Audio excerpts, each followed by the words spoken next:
My name is Julia Hoggett. I'm the CEO of the London Stock Exchange, and welcome to our Be Inspired series. In this series, we chat to CEOs, to founders and senior leaders of London's listed and private companies. And we try to understand their journeys, where they want to take their institutions next, and the challenges that they've overcome along the way. Now, I am really delighted to be joined by Victoria Sugg today, the CEO of Emperor. Vic, I think I have to say welcome back to the Exchange, because this is not quite a second home for you, but it's coming close to it, I think. Welcome also to an Exchange on a very wet and windy day in London. It would be great to start by just talking about Emperor. What do you do? And tell us about the company and its origins. Yes, so the founders of the business always tell the tale of two men and an Apple Mac starting way back when, nearly 3 decades ago. And that was one location, very much specialising in corporate reporting. Mm-hmm. But today we're about 300 people across 5 locations, one of which is in Dubai. Mm-hmm. And we've broadened out from corporate reporting to digital, employee, brand, sustainability, comms. So a much broader range of services to service the clients that we do, many of whom are listed on this stock exchange. And the company has evolved quite a lot since you joined. Yeah. What's your sense of the company as it was on the day you started and the company that it is today? Yes, well, I started nearly 9 years ago, and I've been CEO for nearly 3, and I could tell immediately that it was a very restless place, a place that was used to change and was very hungry for that and very excited by that. And the business has kind of grown organically and through acquisition, but it's interesting to look at our mission to kind of really see some of those changes. So we're kind of out there to be the most relevant, creative and impactful agency of our type for the good of our partners, our clients and society at large. And that you start to unpick some of the changes and how the business has developed. So for the good of society, we're a B-corp. We've been a B-corp for 3 years now. Mm-hmm. I use the term partners there because we're employee owned. Yep. We've been employee owned for 4 years now, which is incredibly special. And when I talk about relevance, it's that thirst to always get ahead of what our clients need next. So that's seen us acquire a brand agency in Manchester, which became our Manchester office. Mm-hmm. We've grown a moving image team, a presentations department, and we're always looking for those great new strategic partnerships, like recently Tata Consulting Services on sustainability comms or Workiva on technical reporting. So there's been a lot of change. So let's take a step back actually and just describe for the audience what reporting means. Because it could mean anything to anybody in many regards. And I think it's the fact that it's evolved so much over the last several years that has, in a sense, been a sort of, I don't know which is the cause or the effect in the restlessness of your institution, but in a sense, solving challenges for clients is also mapped to the evolution of that reporting environment. So how would you describe that reporting role and what it encompasses? And then let's talk a little bit about how it's evolving for clients. Yeah, so it's extraordinary, isn't it, the pace of change in terms of regulation.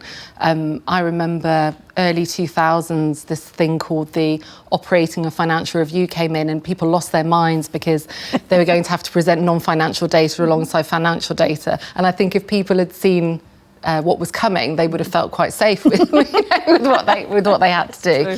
But it's very much that obligation of any listed company to communicate their performance, financial, non-financial, and their story really behind it to those that have an interest in that, be it investors or employees or customers. And in that way, it's incredibly exciting because everyone is so different. And that opportunity to really get under the skin of individual businesses, which is one of the things I think is wonderful about my job, actually. You're doing the same in the weeds of not only what is that individual business, but then how do you explain it to the world. That's a fascinating role to play. Yeah, and quite often people don't remember or understand the origins of a business or the strengths of the business or how a business has changed. So if you look at SSE, for example, how it's pivoted into renewables, or if you look at Greg's, how it's just constantly, a bit like Kylie Minogue, continued to, adapt and evolve to be something different and always be successful. And I feel very lucky that we get to know, the origins of Card Factory and be able to tell those stories. It's really interesting. And how do you encourage companies to tell their story? Now, actually, we've had Greg's come in and celebrate the 40th anniversary of their listing. And they have this wonderful video where they talk through the origins of the company and the story and its evolution and how it's still relevant today. But sometimes companies are quite reticent to tell that story, and they feel that we have to keep it very factual, we have to keep it on the numbers, it's about the financial performance. But actually, all of us follow companies because we have this sense of what they do and the core purpose to them. Yeah. Do you find it challenging sometimes to encourage companies to be more almost emotive and purpose-led in how they describe themselves? Yeah, and it's interesting, isn't it? Because the people reading these reports or the comms, or, you know, they're all human. We're now obviously looking at AI and how that's going to start to read the data. But nevertheless, often I was sat in a room the other day with 30 fund managers, and the conversation wasn't necessarily about the data. It was about the people leading the businesses. You know, the kind of the braveness, the courage of some of what they've done, and the quick thinking, and that's not just CEOs, that's the divisional leads. So telling the stories of those businesses is really important. Obviously, stories backed by data, because you need to be able to prove it, believe it. But still, if you can distill your business's story, your strategy, or whatever, to one powerful narrative, it's incredibly hard. But if you can do that and you can ladder everything behind it, then you're on to a winner. So, you know, SSE, for example, we power change. You get it straight away, and then they, in whatever commas they do, they deliberately put the messaging and the narrative behind that. I always talk about it as this through line of purpose. If you can have that, then you're credible to everybody. It's also how you navigate when things go badly as well as when things go well, actually, because you can pull people back to that purpose. And people will forgive a lot if they see what the plan was and understand how a course has changed and what you do to deal with that. Now, you talked about AI and the evolution of things, but the world in which people are reporting is transforming a lot. AI, the sense of, is it your message? Could it be kind of faked? There's a host of different challenges you must now be facing. How are you helping clients navigate that evolving landscape? Yeah, and it's interesting, isn't it? Because there's the hard technical data side of it, and then there's the human side of it in the face of things like AI. I think it's incredibly difficult for issuers at the moment. There's all sorts of competing elements. There's the regulation that we've discussed and all the acronyms that are coming at them fast and, you know, fast and loose. There's the kind of polarising views on ESG. You know, everyone's been encouraged to really invest in the data and people, but now in different parts of the world, the view is changing, evolving. We've talked before about the competition for capital and how people can get noticed in a world where, you know, that there isn't as much as we would like necessarily around.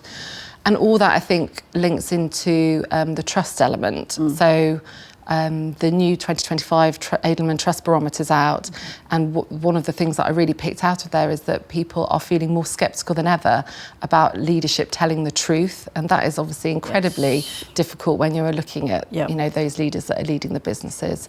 And finally on that, I think the new era of EDI and accessibility. You know, now it's not just about what you say, it's making sure that whether that's in the accessibility of the language or whether that's screen readers, and making sure that everybody can get the same message at the same time, you know, whatever their situation. There is a lot for businesses and communicators to be dealing with. And it's a new set of skills that is evolving at probably the fastest pace that I've seen it in my career. Yes. And I guess that's how you're needing to evolve your proposition, maybe more swiftly as a company at the moment than you might have been when you first started. Yes, and there's one element of it that's really navigating the complexity of things like very sophisticated regulation, you know, ever-moving tech.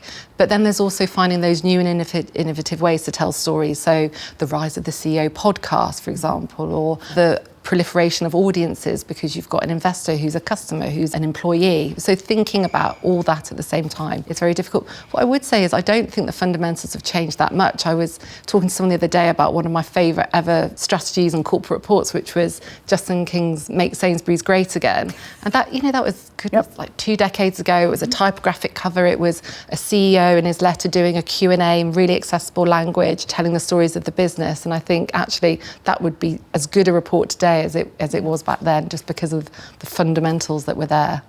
You mentioned ESG, and one of the things we're working hard to try and do is make sure that we can have as reliable and consistent a set of asks that investors make of companies in terms of the data. It's hard enough to corral this data as it is without being asked what I describe as 72 versions of what are essentially the same question.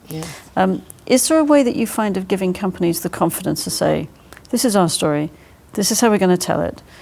We're not going to make the perfect the enemy of the good here, but we're going to give you 95% of what you need.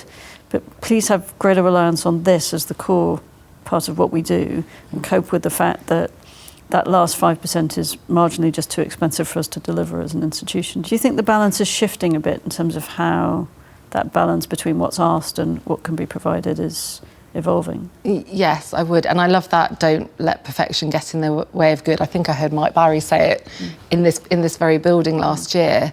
That there's I think a movement now towards confidently owning that ESG story, and our businesses being able to tell what is material and what isn't, and really just honing in on those rather than feeling that, yes, they may have to declare the 1,000 data points, but they don't have to go to the nth degree about them all. And they will use things like materiality exercises to really get to the nub of what matters to employees, to investors, and just hone in and own their story on that, laddering it back to that purpose that we talked about before. Now, you mentioned being a B-corp. Yes. And this is very much the organisation not just talking the talk for its clients, but walking the walk as an institution. What's your reflection on both the motivation for going into that and being employee owned, but also kind of what you think it's given you as an organisation as well? Yeah, so the employee ownership and the B Corp, I guess, go hand in hand, and that was very much the founders wanting to protect that kind of culture of care and consideration and support, and also make sure that we were always able to attract really entrepreneurial and kind of proactive talent, which I think, that's what that very much brings. But it's not easy, and you have to take your own medicine. I'm writing our annual report at the moment, so although I don't have as many data points to contend with, I really do have empathy and sympathy with our clients. But also we have, big, wonderful PLC clients who need to audit us for their scope 3, for example. So it's a business imperative, and if we want to keep having people who bring themselves to work and want to work with us, and they want to work with businesses where they can make a massive difference, on the inside, or also work on pro bono clients, like we do the Elton John AIDS Foundation report and things. So it's important from the point of view of doing the right thing, but it's also incredibly important from a commercial aspect now as well. This is the thing I always try and remind people, even my own teams, which is there's never any debate about doing the right thing. No. Actually, the right thing is always just the right thing to do, And I think actually having that embedded in the way the company is structured, where it's kind of rewards its staff as well, and how you think about your stakeholders. Because in essence, that sense of being accountable to your own employees, who are probably your toughest judges, actually, sometimes harder than external investors in terms of have you disclosed the right stuff, and they know the honesty of that. I think there's something very powerful about that, and being able to show that when you're talking to clients, you're also going through exactly the same thing. Yes, I agree, and it won't work without that. There are those three things. There's pick the things that really matter and kind of are material to your business. Don't try and go it alone. I love that phrase about radical cooperation. It's even if you're in the same sector, pick each other's brains and find brilliant things to collaborate around. So we're looking at the UN Race to Zero at the moment. Find like-minded individuals. Don't feel like you have to do it all on your own. And then it will only work if you engage your people in it and get them to activate it. So we have these pledge teams and things like We Are Social, we care about the environment. That there's just different ones that get people to come around an issue that they really care about and do things together, which is really exciting.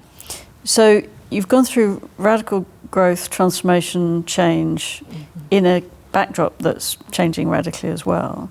What's next? Oh, that's exciting. Well, I think we've seen our vision come to life in terms of the breadth of what we do. So as I've said, some of the newer services that we're doing, but we do have this kind of relentless thirst to always know what's next. So, I talk about partnerships like Tata Consulting Services or UN Race to Zero when it comes to responsible business. We're going to open an office in Saudi this year, which is incredibly exciting, and embedding AI within our business for the benefit of clients. There's always lots to do. It's more picking the things not to do, because there's such a wealth of choice out there. So it's a prioritisation process for you as much as anything. Exactly. So I'm going to ask you a slightly left field question, but how do you enjoy being a CEO? Well, I often feel guilty because a lot of the things I do like this don't feel like work. Good. I love that aspect of it.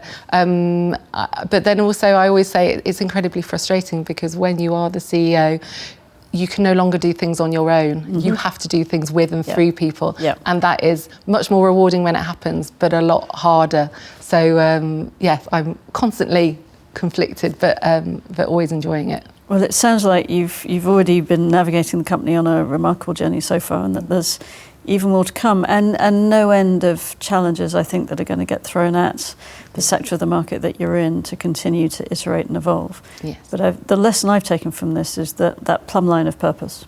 Yes. You know, if you have that embedded in the organisation, it'll be right for clients, it'll be right for your people, it'll be right for the leadership of the organisation, and be producing the right outcomes. So yes, it's a great story, and it's lovely to be working with you.